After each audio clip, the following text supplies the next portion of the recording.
For the first time since being designated a full-fledged parish in March 2024, St. Rose of Lima Parish, Umpling Shillong, which serves the Umpling and Lumkhyriem areas, organized a Eucharistic procession on the 20th of October 2024. The event was attended by Pyniaid Sing Syiem, the Chief Executive Member of the Khasi Hills Autonomous District Council, along with Parish Priest Father John Wahlang, Nongrah Parish Priest Fr Theophilus Sohtun, Assistant Parish Priest of Nongthymmai Parish Father T.A. Jose, Father Justin MC of Nongrah, and Rector Fr Bensar.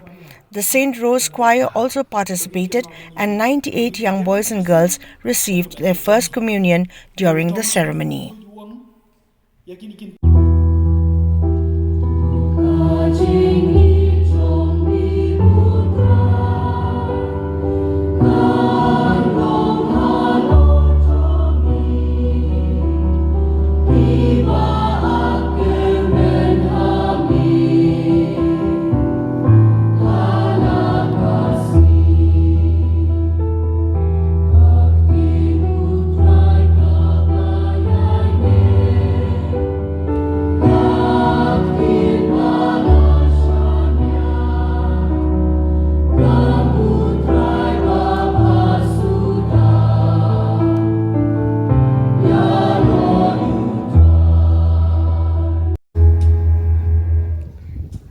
Shisha melong ubakut ko try berkadai hok babaro ki bamelan tau kin yaro yami namar lang bau kun jami utrai jingi Jesus Christ dakabor bagaching tray jung men siem bakut mai jingim bat mepen kut ben kentang yagi ke baro bat mem ju sange ban lum haladi yalo pat kanang banadu bami hadu basap kesni on terwaya ka kenya ka kriam bakut syaka kerteng jami Inohikai kibahi ngasam badia pi barok ni barok ni sno sarong nak benda kini kihap dibarin kendai pau prangun kini kedigasni kebansa kenmau nak benda jumpi kihap dibarin kedigasni kebapin sa kenmau tila dangi keli bade dikejing keli balai pi phu bah